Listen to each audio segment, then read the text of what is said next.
eux considèrent comme pécheurs. Il me semble que c'est précisément ces jours-là de l'année où les gens ont tendance à avoir une bonne opinion d'eux-mêmes, puisqu'il y a des échanges de cadeaux, ont lieu le téléthon, le jugueton, des activités altruistes sont organisées, etc. Toutes ces actions font croire aux gens qu'ils ne sont pas si mauvais finalement, puisqu'ils accomplissent des actes charitables actuellement. La valeur et l'importance que chaque personne a pour elle-même sont exagérément soulignées. Les gens sont encouragés à penser qu'ils ont un potentiel presque infini et qu'ils sont fondamentalement de bonnes personnes. Les livres prolifèrent qui font croire que la seule chose dont nous avons besoin pour éviter de commettre des erreurs sans ça sur les autres, en particulier sur ceux qui détiennent l'autorité, elle les encourage également à obéir et à fonctionner correctement en tant que serviteurs de Dieu. C'est au moins ces 4 avantages constituent pour nous une bonne incitation à développer une attitude. N'attendez pas qu'il soit trop tard. Devenez membre de la chaîne Today et bénéficiez de réconfort et de soutien dans les moments difficiles. Cliquez sur le lien dans la description de la vidéo.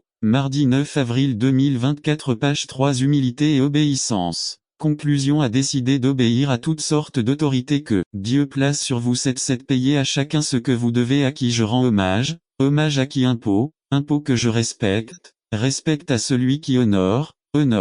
Pensez quelques instants aux personnes avec lesquelles il vous est le plus difficile de vous soumettre à leur autorité. Père, mari, professeur, frère, ou peut-être votre pasteur. Obéissez à votre prochain en signe d'amour. 8 à 18 Ne devez rien à personne, sinon vous aimez les uns les autres parce que celui qui aime son prochain a accompli la loi. 9 Parce que tu ne commettras pas d'adultère, tu ne tueras pas, tu ne voleras pas, tu ne porteras pas de faux témoignages, tu ne convoiteras pas, et tout autre commandement, est résumé dans cette phrase. Tu aimeras ton prochain comme toi-même. Dit l'amour ne fait pas de mal au prochain, donc l'accomplissement de la loi est l'amour. Regardons ces paroles, il s'agit d'amour du prochain. C'est une question d'amour pour Dieu. N'attendez pas qu'il soit trop tard. Devenez membre de la chaîne Today et bénéficiez de réconfort et de soutien dans les moments difficiles. Cliquez sur le lien dans la description de la vidéo. Mardi 9 avril 2024, page 4. Comment grandir à travers la souffrance? Résumé. 3 principes de base pour comprendre la souffrance dans une perspective rédemptrice. Par Félix Ramirez. Comment grandir à travers la souffrance? 1 Pierre 2,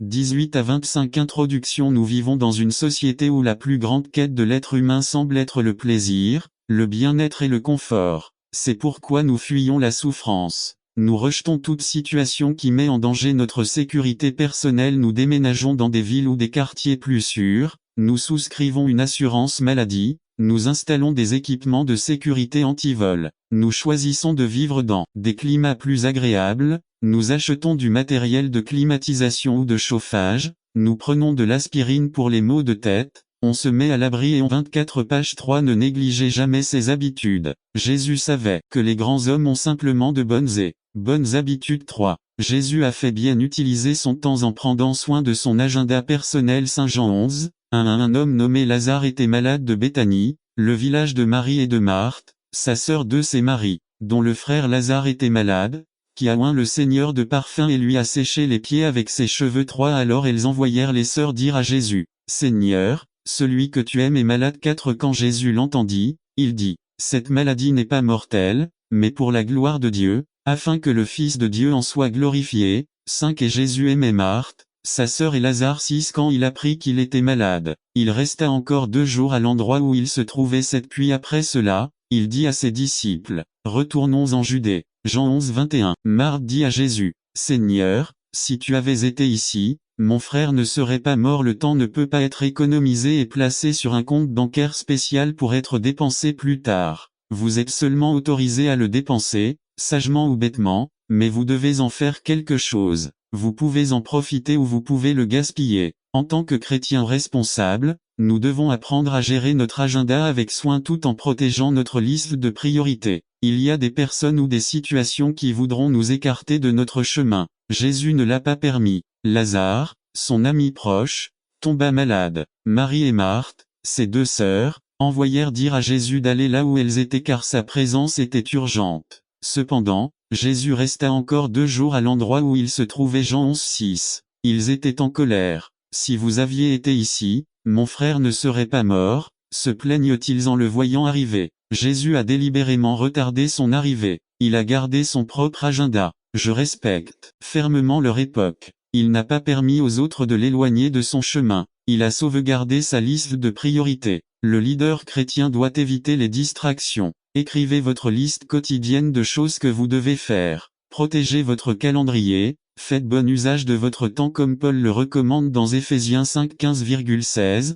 15 Faites donc attention à votre manière de marcher, non pas comme des insensés, mais comme des sages. 16 En utilisant au mieux votre temps, car les jours sont mauvais. 17 Ne soyez donc pas insensés, mais comprenez quelle est la volonté du Seigneur. Horloge, ne marque pas les heures, voilà comment commence une chanson ancienne et bien connue. Cela semble aussi être la phrase que beaucoup expriment directement ou indirectement aujourd'hui. Je n'ai pas assez de temps. C'est la plainte de la plupart des gens. Tout semble indiquer que beaucoup ne disposent pas de suffisamment de temps. 365 jours par an, 7 jours sur 7 ou 24 heures sur 24 pour mener à bien leurs activités et leurs engagements. Ils commencent la journée et n'ont pas assez de temps pour se préparer et aller travailler. Dans le bus, nous voyons les femmes qui finissent de se peindre et de se coiffer. Dans les véhicules, nous avons observé les hommes finir d'ajuster leur cravate. Les gens marchent vite dans les rues, les conducteurs n'attendent pas que le feu passe au vert pour continuer, ils passent au rouge.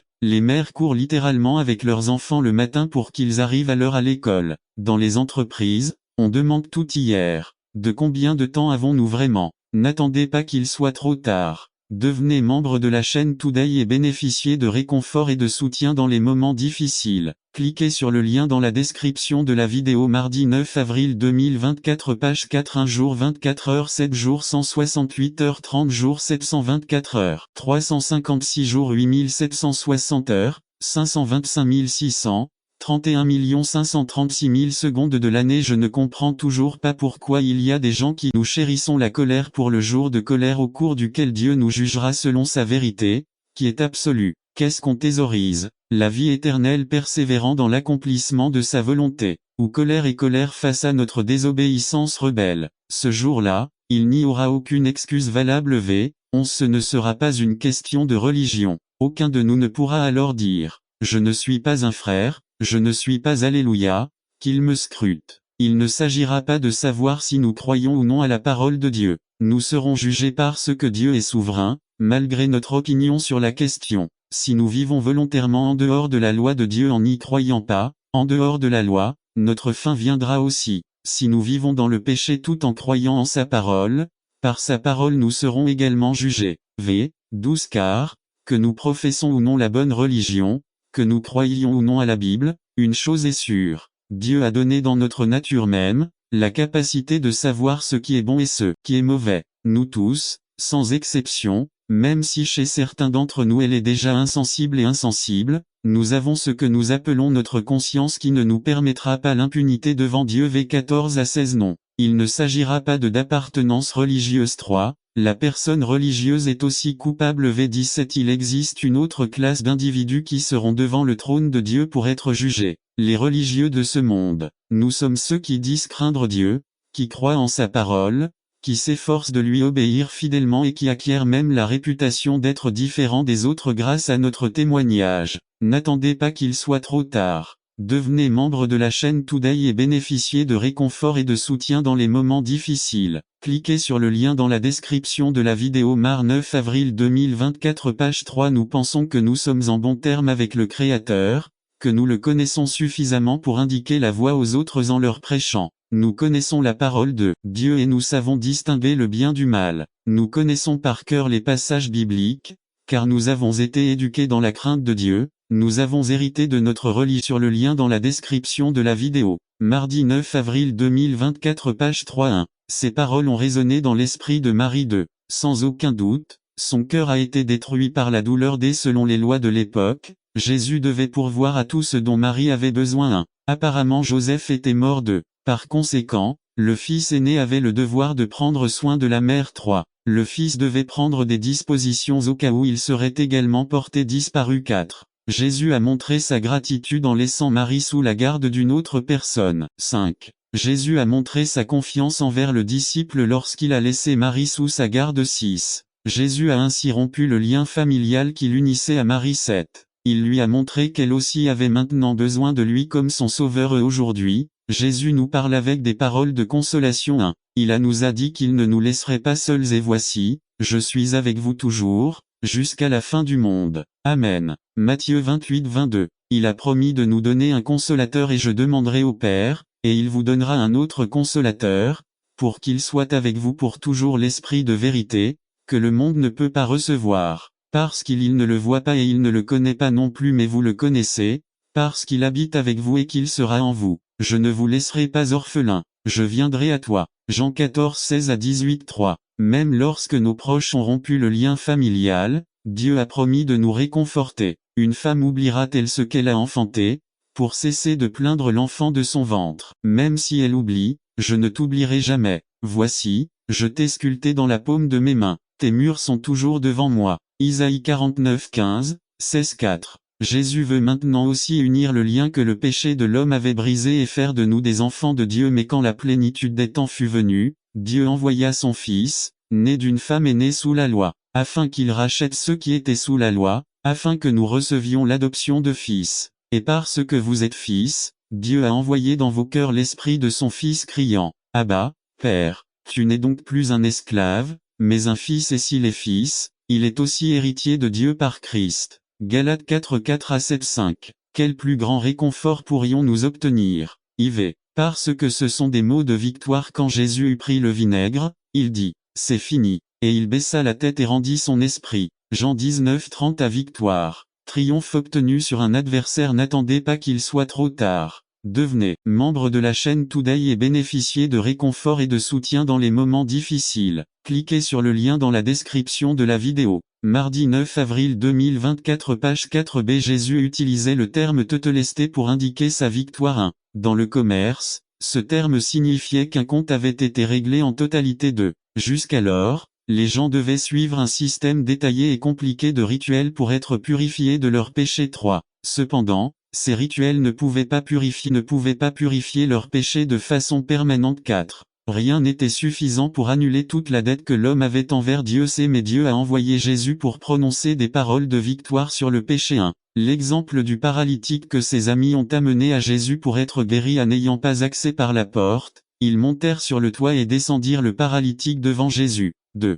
L'exemple de la femme qui lava les pieds de Jésus avec du parfum dans la maison de Simon, le pharisien. 3. L'exemple de la femme qui a été prise en plein acte d'adultère. Dès aujourd'hui, le plan de Dieu pour l'homme est le même. Le Seigneur ne tarde pas dans sa promesse, comme certains le considèrent comme paresseux, mais il est patient envers nous, ne voulant que personne ne périsse, mais que chacun parvienne à la repentance. 2 Pierre 3, 9. Sans aucun doute, les paroles de nombreux mourants ont été drôles, sérieuses, terrifiantes, patriotiques ou désespérées. Sans aucun doute, les dernières paroles de nos proches sont gardées dans nos cœurs et nos esprits. Cependant, ces mots ne peuvent que rappeler des souvenirs un peu tristes et nous mettre dans un état de mélancolie. Mais les dernières paroles prononcées par Jésus sur la croix sont des paroles qui peuvent aujourd'hui nous remplir d'une joie sans précédent, car ce sont des paroles de vie pour un mourant. N'attendez pas qu'il soit trop tard. Devenez membre de la chaîne Today et bénéficiez de réconfort et de soutien dans les moments difficiles.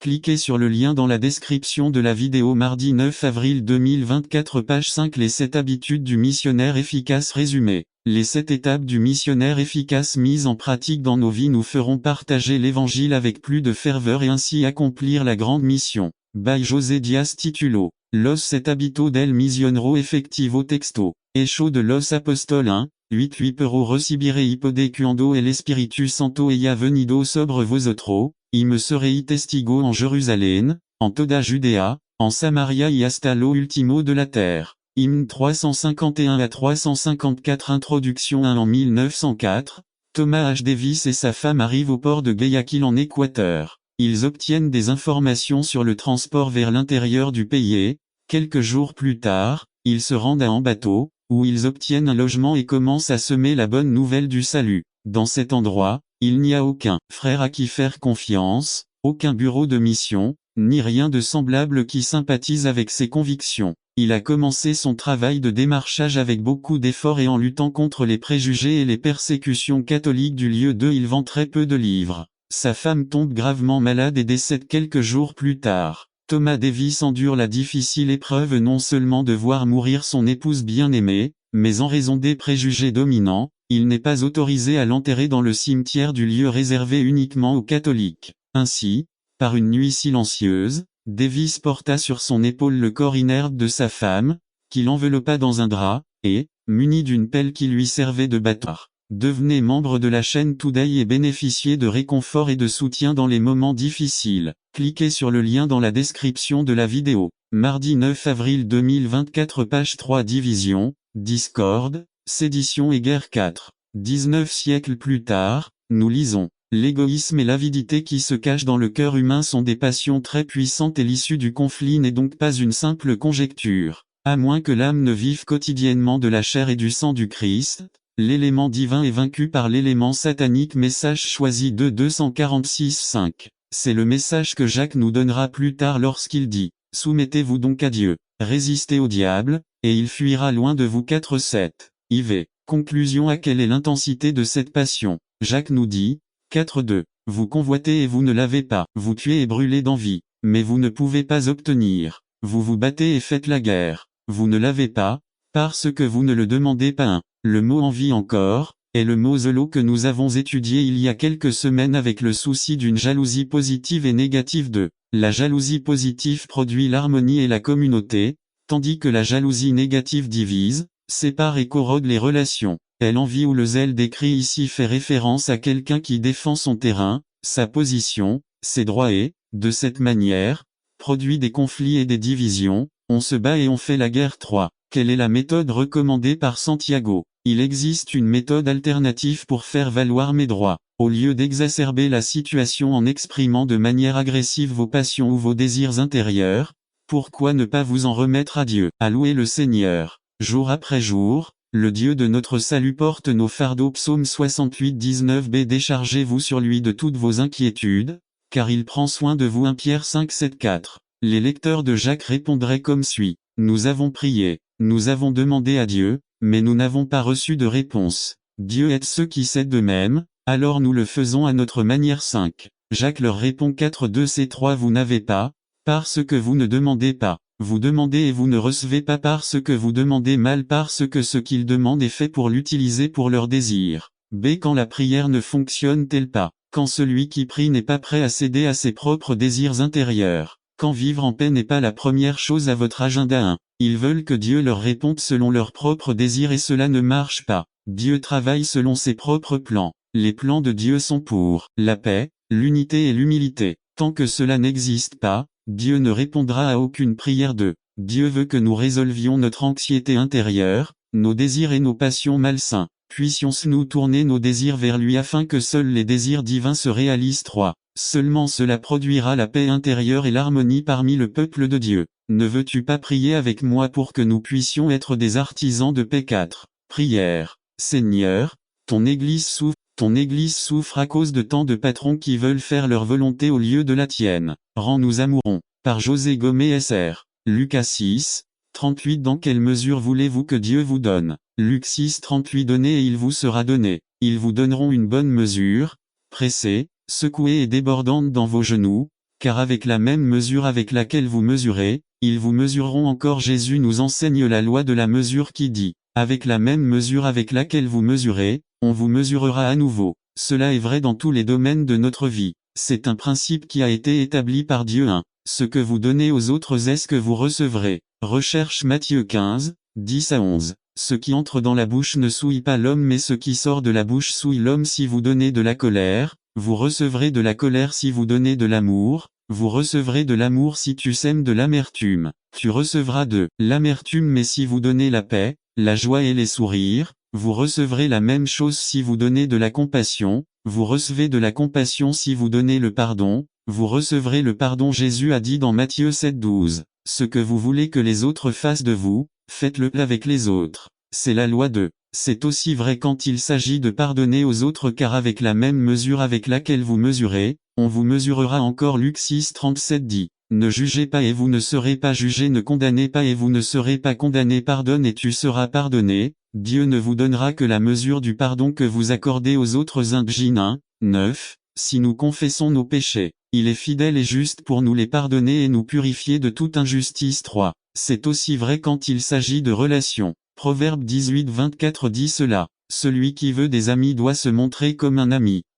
N'attendez pas qu'il soit trop tard. Devenez membre de la chaîne Today et bénéficiez de réconfort et de soutien dans les moments difficiles. Cliquez sur le lien dans la description de la vidéo. Mardi 9 avril 2024 page 1 Semer l'amitié. Éphésiens 5-28 dit cela. Les maris devraient aimer leurs femmes comme leur propre corps. 4. C'est aussi vrai à propos de votre relation avec le Seigneur. Jean 7-37-38 Si quelqu'un a soif, qu'il vienne à moi et qu'il boive. Celui qui croit en moi, comme le dit l'Écriture, des fleuves d'eau vive couleront de lui. Si vous vous sentez vide, c'est parce que vous ne buvez pas à la bonne source. Regardez votre voisin et dites-le lui. Le voisin change votre source. Votre source n'est pas le berger, ce n'est pas ta femme, ce n'est pas ton travail ou ta carrière, ce n'est pas ta maison ou ta belle voiture. Ta source n'est pas tes amis, ta source doit être Jésus et il dit, avec la même mesure que vous utilisez, elle vous sera mesurée à nouveau. Si vous voulez l'attention de Dieu, vous devez donner du temps au professeur, emmenez Jésus avec vous dans les magasins au lieu de vos amis, allez pêcher avec Jésus, coupez l'herbe de votre maison avec lui.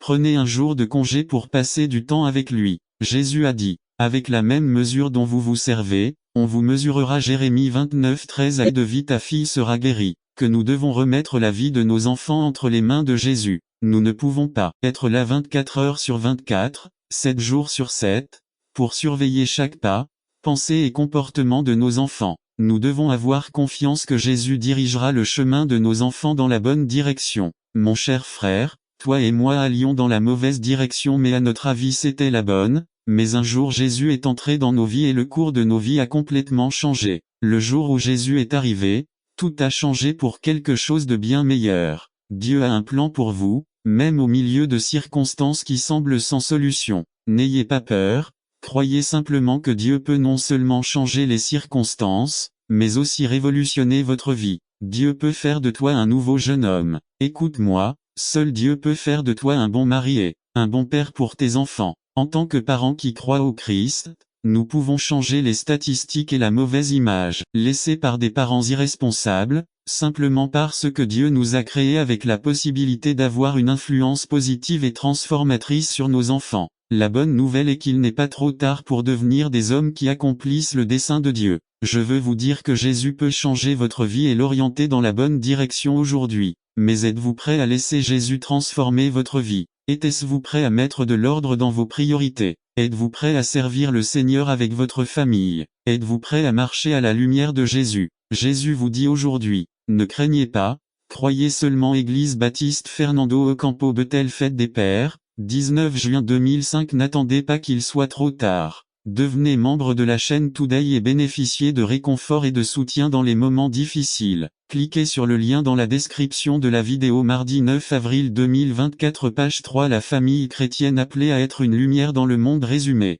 L'une des fonctions premières de la famille est la formation de personnes autonomes et indépendantes sans perdre de vue l'aspect fondamental qui soutient la famille, les relations. Par Fernando Ocampo. Thème numéro 3 La famille et la formation des enfants. Luc 2 21-40 Introduction. La relation familiale est un processus constructif, quelle que soit sa structure, qu'il s'agisse du père, de la mère et des enfants, de la mère ou du père chef de famille ou des enfants seuls. La famille n'est pas une entité isolée du contexte qui l'entoure. Le contexte et la culture ne devraient jamais conditionner notre obéissance aux commandements de Dieu. De même, ils ne devraient jamais nous amener à négocier des principes et des valeurs bibliques, puisque le Seigneur nous a désignés pour éclairer notre société. Aujourd'hui, nous allons apprendre à élever des enfants. Une déclaration internationale sur les droits de l'enfant dit tous les enfants ont le droit, comme tout être humain, à la nourriture, à un abri, aux soins de santé, à l'éducation et à être à l'abri de la violence,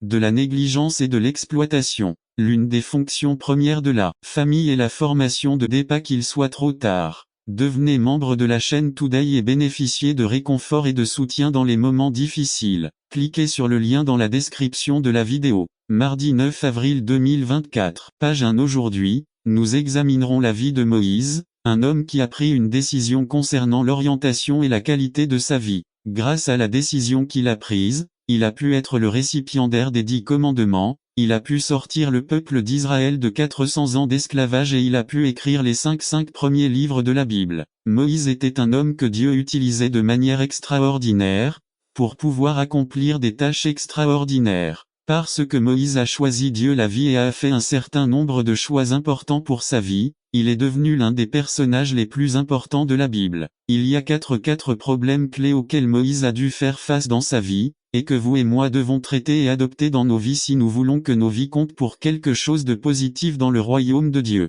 Ces 4 questions importantes auxquelles Moïse a dû faire face étaient les suivantes. Identité. Moïse devait découvrir pourquoi Dieu l'avait créé. Savez-vous qui vous êtes en Dieu? Responsabilité. Moïse devait assumer la responsabilité de la tâche que Dieu lui avait confiée. Savez-vous quel est le but que Dieu a pour votre vie? Priorité. Moïse devait découvrir quelle était la chose la plus précieuse et la plus prioritaire dans sa vie. Quelle est la chose la plus importante dans votre vie? Difficulté. Moïse devait évaluer la difficulté de la tâche et l'exécuter. Dans quelle mesure êtes-vous prêt à vous engager pour que le dessein de Dieu puisse se développer dans votre vie? La réponse est en vers 29 afin que personne ne se vante en sa présence. Dieu a choisi d'agir à travers ce qui est faible, de sorte que lorsqu'il atteindra ses desseins, il n'y aura pas le moindre doute quant à savoir qui devrait recevoir toute la gloire. Dieu est jaloux de sa propre gloire, il ne la partage avec personne.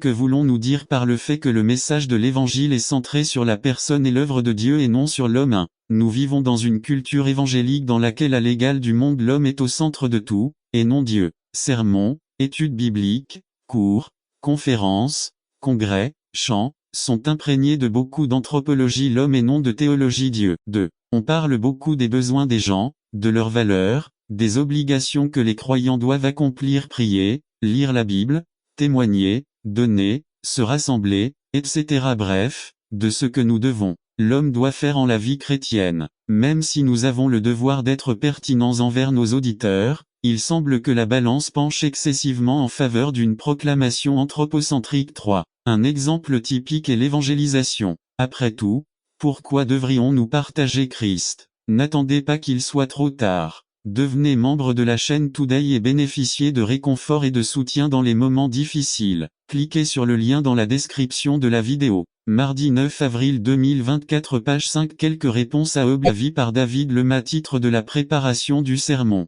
Recherchez ce dont nous avons besoin. Texte. Matthieu 6 25 à 34. Essence du texte dans une prière est. Jésus-Christ indique la voie pour satisfaire tous nos besoins. Essence du sermon dans une prière est. Près de Dieu nous trouvons la satisfaction de nos besoins. Objectif du sermon est. Que l'entendeur décide de mettre Jésus le Christ au premier lieu de votre vie. Question probatoire est. Pourquoi trouvons-nous la satisfaction de tous nos besoins près de Dieu? Mot unificateur. Solution. Prière de transition. Dieu est le fournisseur par excellence et en étant proche de lui nous pouvons trouver la solution à tous nos besoins aperçus.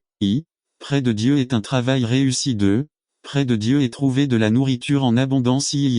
Près de Dieu est la maison heureuse. Introduction 1. Attention éveillée. J'ai lu une fois une histoire très triste. L'histoire parlait d'une dame qui vivait dans un pays du tiers-monde où régnait une grande pauvreté. Elle n'avait qu'un fils et il avait émigré aux États-Unis. Ce jeune homme aimait sa mère et chaque mois il lui écrivait et dans les lettres il lui envoyait de l'argent. Elle prenait ces billets qui lui étaient inconnus et les gardait sans savoir ce que c'était. N'attendez pas qu'il soit trop tard. Devenez membre de la chaîne Today et bénéficiez de réconfort et de soutien dans les moments difficiles. Cliquez sur le lien dans la description de la vidéo. Mardi 9 avril 2024 page 1. La pauvreté l'a tourmentée et cette dame a mendié dans les rues jusqu'au jour où elle est tombée malade et s'est couchée. Alors qu'elle était sur le point de mourir, une amie lui a posé des questions sur son fils et elle lui a dit que de temps en temps elle lui écrivait et lui envoyait des papiers. Lorsque cette amie a vu les morceaux de papier, elle a été surprise, car le fils avait envoyé des milliers de dollars à sa mère. Cette dame mourait de faim,